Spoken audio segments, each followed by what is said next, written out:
Hello, Not Manly here, and welcome back to Kerbal Space Program. Valentina has asked us to try to track that object that she found in the sky. And so we're trying to set up a transfer window to that object. That object's name is Bin, although Val seems to remember it under a different name for some reason, even though she's never been there.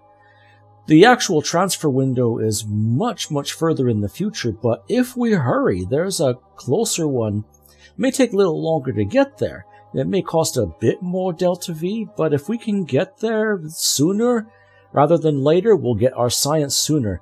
We'll send probes out that way, and then when the real transfer window comes up, we'll send actual purples out to go visit it.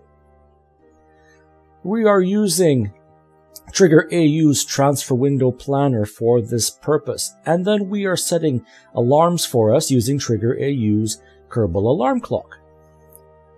There we go, about 2 kilometers per second. I think we can manage that if we can build a craft in orbit. And not only do we set a departure time for Bin, but we're going to try to set up some additional transfer times for the rest of the bodies in the system. These are the ones that we've already observed. Of course, we've got Duna. Moho is further into the sun than Eve is even. We've got Jewel, the big gas giant, and Drez. We'll try to get out to all of these, and Elu. Having set all that up, we have another contract for some part testing to get underway as soon as the person driving this screen actually gets around to getting there. Come on. And we switch over. So this part test is a couple of part tests on an escape trajectory from Eve. We're using our orbiter launcher to get these parts into orbit. This is not crewed by any purples. This has the Probodobodyne Octo aboard, and not much else. Has a couple of stack separators there. Those are what we're testing. And we're also testing the Atom liquid fuel engine, also on an escape trajectory.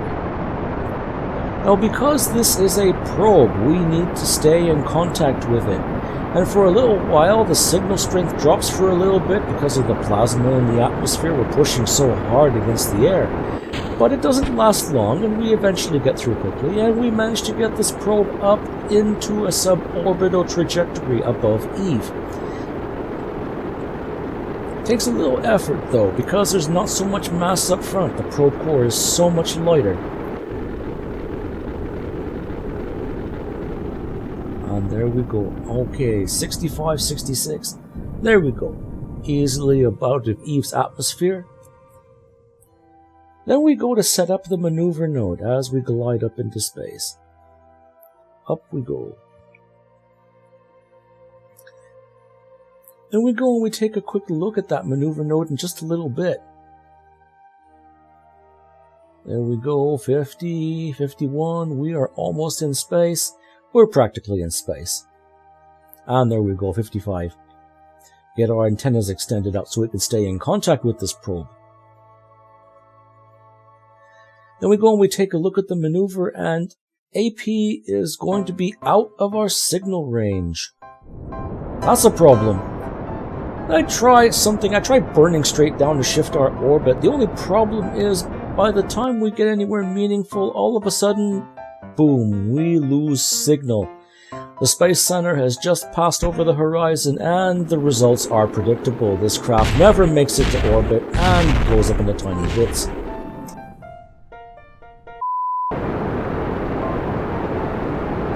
So then we try again. Now that we know it, we have to burn straight down to fix our orbit before we lose contact with this probe. We try to get this probe up as reasonably high as we can. See, I'm having trouble there because the mass of the nose of that rocket is so much lighter. So then we take it up, we try to find out about as high as we can get away with. And then we just, rather than burning prograde, we'll burn toward the planet. This is not the most efficient way of getting something into orbit, but it's the only way we can do it right now without additional relays to get our signal out to these probes. And there we go. Got enough delta V for this, that's not the problem. This is just not very efficient. It seems counterintuitive, but it works. That's orbital mechanics for you. Got a PE of 70 kilometers. We have no problem now staying into orbit, and we wait for the probe to come back into signal before we do our ejection burn. There's our atom liquid fuel engine. We'll be able to run our test as soon as our orbit goes into escape, and there we go. Run test, contract complete. Then we try to do our decoupler test.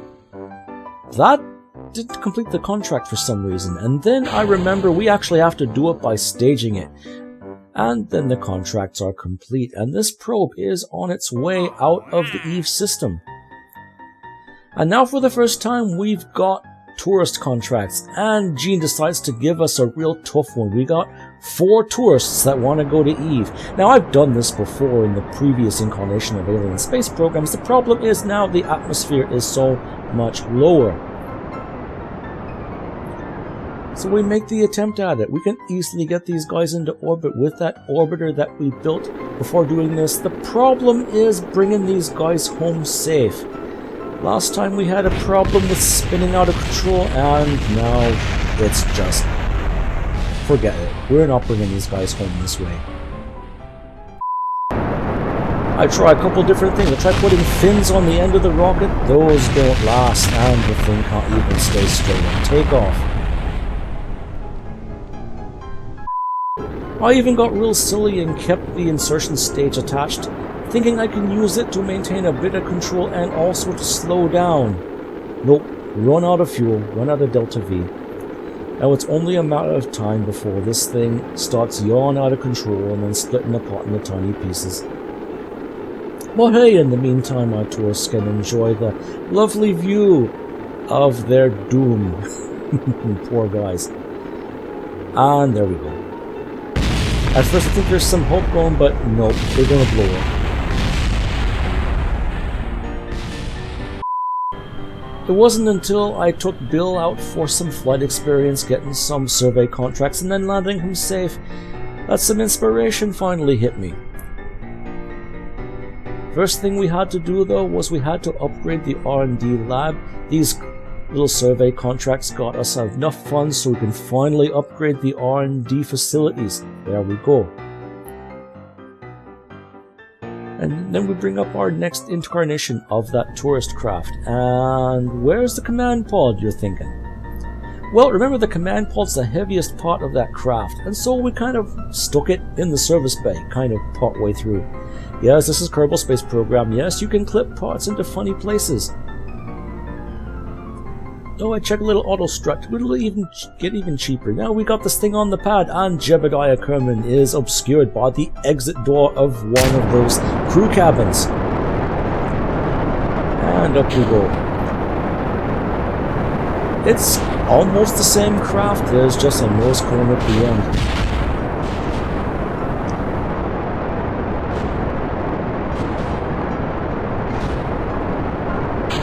And there we go.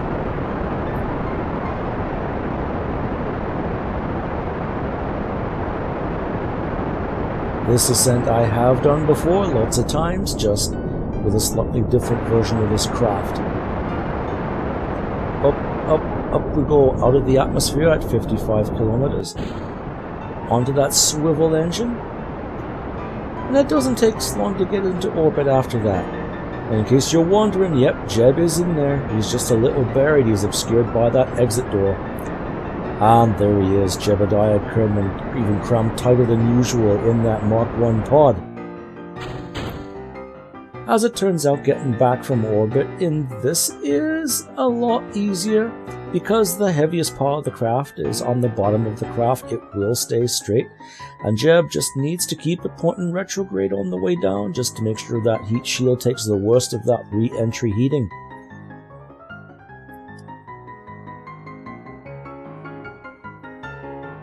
It actually turned out that Ohio Bob's realistic atmospheres were a little tougher to deal with on re-entry with Otter craft. That's going to mean some things for our eventual single stage to orbit design. We'll have to be really careful to make sure we lose as much speed as high in the air as we can, or we could hit some serious thick, dense air while hitting way too quickly.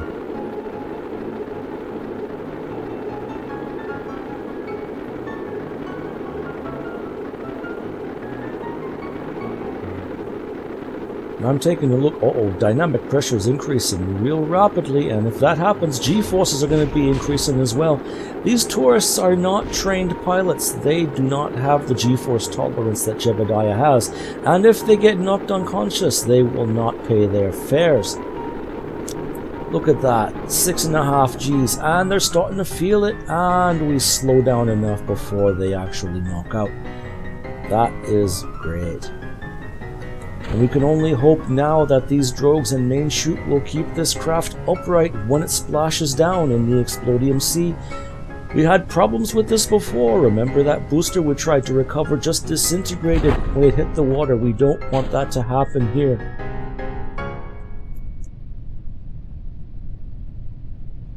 And there we go. Come on. Come on, open up.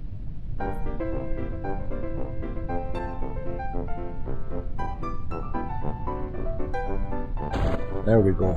With the main chute opened up, we dropped down to about 7 meters per second. That would be more than safe enough for Kerbal, but again, this is Eve, and we have seen this Explodium Sea eat craft already. 6.7. But the air's going to get really thick. 6.6, 6.5.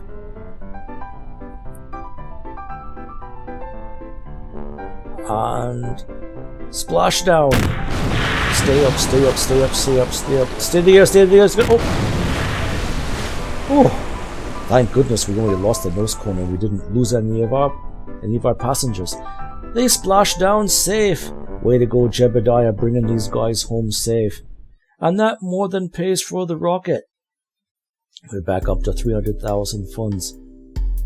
Everybody is back home safe, and we've got parts to recover at full price. With that finally out of the way, we can now take a look of gathering some serious science. We haven't done the big science dance. We hadn't been able to because I was waiting for the R&D lab. And look, we've got our first rescue contract. Somehow the R&D department got somebody in orbit after us. I'd like to know how.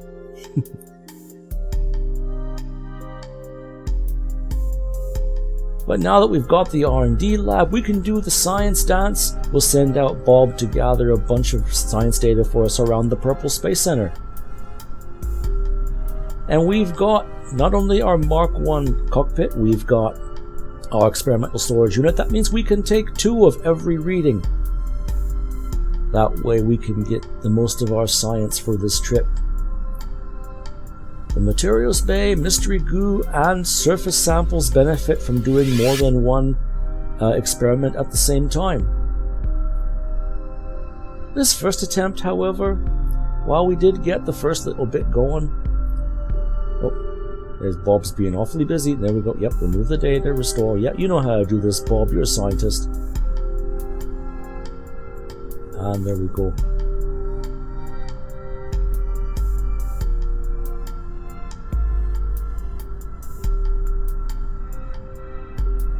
And up we go, and we got those lovely little landing wheels. That turned out to be not so lovely. Bob takes a wrong turn, and then, well, that happened. Fortunately, we didn't lose our storage unit, or our cockpit, or Bob. We're able to get full science for all of this. But with the science that he did gather, he was able to at least replace those old wheels with retractable landing wheels, something we are going to need for proper aircraft, especially in this thick atmosphere. Problem is, the first version of this got a little wonky. Look at that. These wheels, they want to take off, but they can't pull the rest of the whole craft with it. Oh, bounce. Oh. And we're hitting 2 Gs every bounce, bounce, bounce. Get it off the runway. See if it stops bouncing. If you can get it off the runway. Go on, Bob. Get it off the runway. Bounce, bounce, bounce. Oh dear. 2 Gs per bounce. Let's stop. We can't do this anymore. This is just ridiculous. Oh, and there we go. We lose the nose. And we lose the materials bay. We take it back and we set the damper strength back down to normal and we try again. And we're holding it together better this time. Then we got our Explodium Harvester, our Zephyrus Turbofan engine. That is a very, very strong low altitude engine, so I turn the thrusts down. We're only just roving on the ground. And with this, Bob is able to do all the roving, and after about 20 minutes of driving around, we gather science from all around the Purple Space Center, and we finish on the launch pad just for good measure. And right on the launch pad, we've gathered over 250 science for a total of 270 science, enough for the remaining Tier 5 nodes. And if you're actually on the launch pad, you get 100% value back for return, and Bob gets his safe return. Now I look at this and I think I want the Probodobodobodine HECS probe. That'll give us prograde and retrograde hold. And I want to get this engine eventually, but to get there I need the node right behind it. So rather than finish off Tier 5, I get that one Tier 6 node, and then I get this one trying to get to the twin bore engines. But we'll use them in another episode. Until then, I'm not Manly. Fly safe.